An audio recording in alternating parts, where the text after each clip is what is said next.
A vitória do Milei ultrapassa e muito os benefícios apenas da Argentina.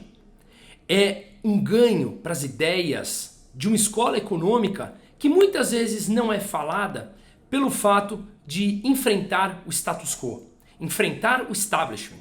Eu estudo a escola austríaca desde 2018, o que é relativamente pouco tempo. E aquilo me encantou porque ela me explicava muito mais a realidade como ela é, misturando a explicação econômica com a parte social e filosófica da vida como ela verdadeiramente é do lado de fora. E não com questões e fórmulas matemáticas tentando prever o futuro como fazem as principais escolas do mainstream econômico, mas no fundo é uma mera tentativa de adivinhar ou de manter as pessoas com os seus ânimos controlados, satisfazer aquelas necessidades de curto prazo, fingindo saber que alguém consegue prever o futuro. E a partir daí você vê projeções, você fala que o dólar vai chegar no final do ano a 5,12 ou a 4,97 e que o déficit vai ser exatamente 177 bilhões, por exemplo, e não 175, e as projeções começam a surgir e aquilo começa a satisfazer psicologicamente as pessoas que estão com receio do que vem adiante. Mas uma coisa é fato, ninguém sabe do futuro. Não há fórmula matemática que consiga prever o que nós vamos querer demandar amanhã, o que nós vamos querer almoçar daqui a pouco. Portanto, a escola austríaca é aquela que, além de pregar a liberdade individual, o respeito à propriedade privada de forma inalienável, ela é a única que consegue falar que as trocas voluntárias entre as partes é o que mantém a economia saudável, crescendo no médio e no longo prazo, e que essas trocas voluntárias, elas são, primeiro de tudo, mais ética e mais justas. Por que mais justas? Porque nós não pregamos qualquer tipo de intervenção nos preços. O que determina o preço, que é um mensageiro de uma economia? A oferta e a demanda. Se tem mais oferta, o preço sobe. Perdão, se tem mais demanda, o preço sobe. Se não tem demanda, o preço daquele produto, daquele serviço cai. Só que o que os burocratas populistas, muitas vezes de esquerda e de direita, fazem, muito mais os de esquerda, obviamente, eles adoram congelar preços, tabelar preços, para que ele controle a inflação e, obviamente, as pessoas falem: olha, é aquele cidadão, aquele burocratão bonzinho, porque ele tabelou um preço em que eu, pobre, não conseguia mais comprar o pão. Então ele foi lá, em meu nome, ele congelou o preço. Ora, só que acontece que o preço do pão, o preço do leite, o preço dos bens e serviços no conjunto da sociedade, a inflação, ela estourou naquela região justamente por ações orquestradas pelos mesmos burocratas nos anos anteriores, muitas vezes nas décadas anteriores. E aí você começa a pleitear mais decisões intervencionistas que, quando você volta na origem, é justamente lá que começou esse problema. Então as trocas voluntárias, o que eu quero comprar e o que eu quero vender, naquele preço baseado na oferta e da demanda, é sempre o mais ético e o mais justo, porque ele determina a real oferta e demanda daquela sociedade. Quando você congela preços, é óbvio, e o histórico já mostra, que você desestimula uma produção, levando à escassez do produto e, obviamente, o estímulo ao mercado negro a um preço muito mais alto. Olha, a Argentina que tem mais de 20 tipos de câmbio. Olha o que aconteceu com o Brasil nos anos 80 e nos anos 90. Olha o que aconteceu com a Venezuela. Olha o que aconteceu com todos os países que tabelaram e congelaram preços na história. Portanto, essa é uma economia que é pouco falada, e eu, formado na faculdade de economia, vim estudar como autodidata essa escola justamente porque nenhuma das outras explicava o que realmente acontecia no âmbito econômico. E lá eu me deparei com o que a vida verdadeiramente é. Uma corrente econômica, social, filosófica que explica muito bem um respeito que eu tenho desde o meu DNA dentro de mim, e obviamente muito estimulado dentro da minha casa, que é a não intervenção,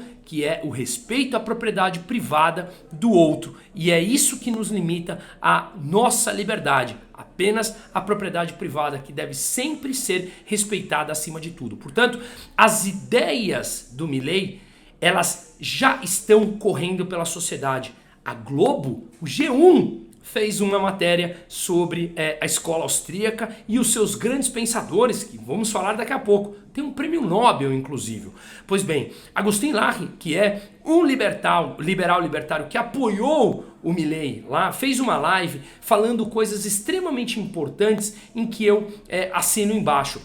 Eu já vinha falando isso no âmbito privado, com amigos, e realmente faço questão de expor isso, porque são ideias que estão na boca dos jovens, são ideias que foram vistas numa entrevista que o Milei deu a Tucker Carlson, que eu fiz um vídeo exclusivo sobre isso, que deu 430 milhões de visualizações. É a ideia da liberdade da escola austríaca e dos seus autores sendo espalhadas na base da sociedade. São ideias que pregam a liberdade, a vida e a propriedade privada.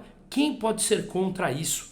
São ideias de liberdade individual, de liberdade econômica, que justamente aquela mentira que o Estado conta, que adora proteger aos mais pobres, é a própria ação do Estado lá na sua origem que leva ao endividamento, à desvalorização da moeda, que leva à inflação e, como consequente, à piora da vida dos mais pobres, que justamente aqueles que defendem essas ideias intervencionistas. Portanto, eles estão jogando contra eles mesmos e, obviamente, os burocratas estatais, eles precisam falar que estão pensando nos pobres para que eles possam ter alguém que defenda as suas ideias. E essas pessoas, como pouco conhecem do processo econômico, obviamente acabam acreditando, porque elas são muito bonitas, mas não param em pé. Então essas ideias da liberdade venceram. O que venceu também foi que o Massa, o presidente que perdeu, ou o candidato a presidente que perdeu, ele fez lobby pró-aborto. Venceu também ideias sindicalistas, pelegos sindicalistas que adoram subtrair dinheiro público em nome de suas causas para proteger os trabalhadores. Só que quando, veja a reforma trabalhista aqui no Brasil, no governo Temer, quando o auxílio ou a ajuda ao sindicato passa a ser voluntária e não obrigatória, a queda de arrecadação dos sindicatos caiu 99%. Portanto, as trocas voluntárias mostram aqui como elas são mais éticas, mais justas e mais eficientes, como eu falei no começo desse vídeo. Portanto, venceram as ideias sindicalistas primitivas e irresponsáveis de pessoas que adoram tomar dinheiro do trabalhador em nome de defender os trabalhadores. Venceram também as ideias das castas que adoram empobrecer a maioria, como eu falei aqui, castas políticas. Essas pessoas, esses burocratas que estão lá por gerações vendendo mentiras. E essas ideias na Argentina foram superadas e podem ultrapassar fronteiras. Venceram também as ideias primitivas da esquerda, como o próprio Estadão fez um editorial agora falando que as ideias do PT são autoritárias, primitivas. Ora, Estadão, só agora? Pois bem, na Argentina venceu essas ideias primitivas. Foram vencidos também aqueles artistas nefastos que sem compromisso algum e que adoram viver de dinheiro dos outros também foram vencidos com suas ideias em defesa de algo primitivo, de uma esquerda enraizada que simplesmente mente compulsivamente usando dinheiro público. Venceram também os filhos dos riquinhos aqui no Brasil. Venceram as ideias dos filhos desses ricos no Brasil, que não tem problema nenhum ser filho dos ricos. Pelo contrário, eu tive essa possibilidade. Mas as ideias dessas pessoas que ajudaram a colocar esse governante aqui no Brasil foram vencidos. Na Argentina, que eu aplaudi e vivenciei lá, foram os jovens no primeiro turno que estavam apoiando as ideias da liberdade. No segundo turno foi uma ampla vitória. Uma vitória acachapante do Milei sobre o Massa. Pois bem, mas essas pessoas aqui no Brasil podem ter uma enxurrada de novas ideias e aprender que defenderam algo nefasto. E que seja, antes de defender novamente Guilherme Boulos, um criminoso, invasor de propriedade, que seja eleito prefeito aqui em São Paulo, justamente pelo voto dessas pessoas, desses artistinhas, desses filhos dos mais ricos, em que dentro do seu alto luxo defendem essas ideias desses criminosos. Venceram também as ideias e os apoiadores de Lula e aqueles pelegos que esse governo brasileiro enviou com o nosso dinheiro para a Argentina para promover ideias que o Milei seria alguém fascista, autoritário. Nada mais oposto do que isso. Venceram essas pessoas sustentadas com o nosso dinheiro que viajaram para a Argentina junto ao Lula. O Lula não foi, mas foi enviado pelo Lula para fazer campanha pró-massa e a favor do medo contra o Milei. Essas pessoas foram vencidas por ampla maioria, sustentadas com o nosso dinheiro, mas foram vencidas por quase 12 pontos de diferença.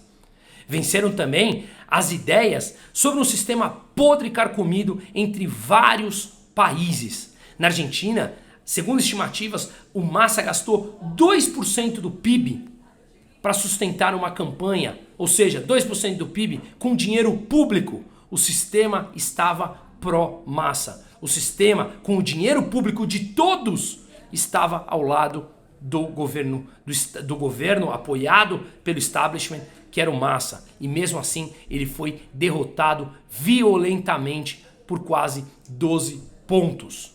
Olha o roubo. Você usa dinheiro público de todos, mesmo aqueles que não apoiam o Massa, para fazer campanha pró-Massa. Olha a esquerda como ela é suja, e essas ideias foram vencidas. Foi vencido também o aparato estatal que apoiava então esse candidato. O aparato estatal que se supõe ser de todos, com o dinheiro de todos, mas usam esse mesmo dinheiro para apoiar um único candidato. E pior, governantes como o Brasil, como o Lula, que mandou gente com o nosso dinheiro para gerar medo nas pessoas para que não votassem em Lula, como eu falei, foram vencidos. Aguenta essa agora. Foi a campanha mais cara da história, como eu falei. A estimativa é de mais de 8 bilhões de dólares, próximo a 2% do PIB. Foram vencidos os socialistas do século XXI, Pepe Mujica, com vídeos apoio ao Massa, Petros, presidente da Colômbia, Boric, presidente do Chile, o próprio Lula, que foi criador do Foro de São Paulo, uma organização comunista que segue vigente até hoje, que quem duvida basta entrar no site que tem atualizações diárias, que foi criada junto com Fidel Castro. Então foram vencidos os socialistas do século XXI, onde se enquadra Lula, e também aqueles comunistas do século XX, que também se enquadra Lula. Foram vencidos os jornalistas que com afinco venderam a ideia de desinformação intelectual, que até hoje vendem essas ideias, utilizando a TV pública, que o Milei vai privatizar, como eu falei num vídeo nessa semana. Portanto, foi vencida a campanha do medo, que usou todo o dinheiro público e ele foi vencido. Foi vencido também os empresários que pertencem ao sistema. Na Argentina, o que eu enalteci através de um post também e parabenizei, CEO e fundador do Mercado Livre de outras empresas importantes na Argentina que apoiaram ao candidato Milei. Pela liberdade, pela mudança. Diferente aqui do Brasil. Sem precisar citar nomes, sabemos de empresários, artistas, todos que apoiaram um candidato que o sistema tirou da cadeia para botar na cadeira presidencial de novo, e agora a gente vê o que está acontecendo com o Brasil. Esses todos foram vencidos. Foi vencida também uma agenda colonial e os terroristas da Agenda 2030, em que querem controlar o destino das nações e acabar com a liberdade individual, acabar com a autonomia do indivíduo. Foram vencidos também professores horripilantes, doutrinadores de crianças e adolescentes. Portanto, todo esse sistema foi vencido. E aqui, obviamente, eu tenho que ficar extremamente feliz com uma matéria que a Globo fez, onde ela colocou o que é a escola austríaca que inspira ideias econômicas radicais de Milei. Ora, Globo, radicais por quê? Eu dei uma entrevista para o Estadão que a repórter veio me perguntar sobre as ideias radicais do Milei. Eu falei, por que radicais? Quais são as principais ideias? Ela só sabia mencionar. Eu falei, explica a teoria econômica por trás dessas ideias que vocês, desinformando, chamam de radicais. Obviamente, não sabia explicar. Então, essa matéria da Globo ela é importante porque ela difunde a ideia da escola austríaca e dos seus autores que eu vou falar agora. Mas ela vende desinformação intelectual falando que são ideias radicais. Mas da Globo, o que a gente pode esperar? Absolutamente nada. Veja, por exemplo, essa parte da matéria em que ela fala, que é verdade, que o Milei vai cortar drasticamente os gastos públicos, desregular a economia, privatizar empresas estatais, que muitas delas têm déficit e usam o dinheiro público para financiar esse déficit, como no Brasil voltou as empresas estatais a dar prejuízos. Fechar o Banco Central, reduzir impostos, eliminar indenizações por demissões e, em última instância, desmantelar os fundamentos do sistema econômico argentino. Todas medidas ótimas para a sustentação e um crescimento econômico no médio e longo prazo. O que eles colocam? Que todas as ideias são medidas radicais. Quanta desinformação! Mas a gente sabe, a grande maioria sabe, que a Globo mente. E isso, portanto, é extremamente importante para difundir as ideias da escola austríaca, que foi criada por Karl Menger no século XIX, que depois, no século seguinte, foi amplamente estudada e difundida com livros lindos. As 6 lições, por exemplo, de Ludwig von Mises, Ação Humana, leiam, não deixem de ler. Depois por Hayek, que foi prêmio Nobel em 1974, com livros como Desestatização da Moeda. Depois com Rothbard, um pouco mais adiante, já no final do século XX, quando ele veio a falecer, que ele passou a defender também o anarcocapitalismo. Então a escola austríaca não necessariamente é formada por anarcocapitalistas, não era nessa sua origem. E hoje, filosoficamente, nós temos o primeiro presidente anarcocapitalista eleito. E eu, filosoficamente, me considero, sou anarcocapitalista por defender amplamente a liberdade, a não intervenção estatal, se possível a não existência do Estado em nossa vida e obviamente uma reconfiguração geral que vale o debate, vale o estudo, e aqui todo mundo pode concordar ou discordar, mas é extremamente interessante conhecer essas novas ideias. São ideias, como eu falei, que defendem vida, liberdade e propriedade privada sem questioná-la. Isso seria ou é soberano para um desenvolvimento de um país. A liberdade individual é a base do progresso econômico. Isso significa que essas decisões econômicas devem ser tomadas por indivíduos e não pelo Estado. Quando você coletiviza uma decisão, obviamente isso sempre vai dar errado. O Estado coletiviza essas decisões e o Estado nunca vai saber o que eu, você e o outro queremos. Simplesmente o livre mercado por livre iniciativa. Como o conhecimento é disperso e o ser humano é brilhante na sua capacidade empreendedora, é natural que apenas a livre iniciativa de comércio com trocas voluntárias entrega aquilo que a ampla sociedade quer através da livre oferta e demanda. Portanto, o indivíduo ele vem antes do Estado. O Estado, formado por meia dúzia de burocratas, coletiviza uma vontade em que obviamente é impossível, porque nós somos indivíduos particulares e dotados de vontades e anseios próprios. Portanto, a ética libertária ela é o respeito à propriedade privada que está acima de tudo, que envolve muito além da sua casa, do seu terreno. É você, as tuas ideias, quem você é a sua propriedade privada. Então a clareza conceitual dos austríacos ela é superlativa e domina de maneira muito forte as demais escolas. Foi até uma frase numa entrevista em que Milei deu em 2017. A clareza conceitual dos austríacos é superlativa e domina de maneira muito forte as demais escolas econômicas. Entendam a escola austríaca, ela explica não apenas a tua vida econômica, ela explica as nossas relações pessoais, ela explica a nossa vida no dia a dia. É brilhante conhecer essa escola e defender e difundir essas ideias. E aí a gente vê novamente nessa mesma matéria da Globo, um analista falando que, abre aspas, Milei adota as ideias de um libertarianismo de extrema direita. Nada mais errado. Causando desinformações, novamente feita pelo analista Stefanoni. Ou seja, nada mais errado do que defini-lo de extrema direita. Conheça as ideias.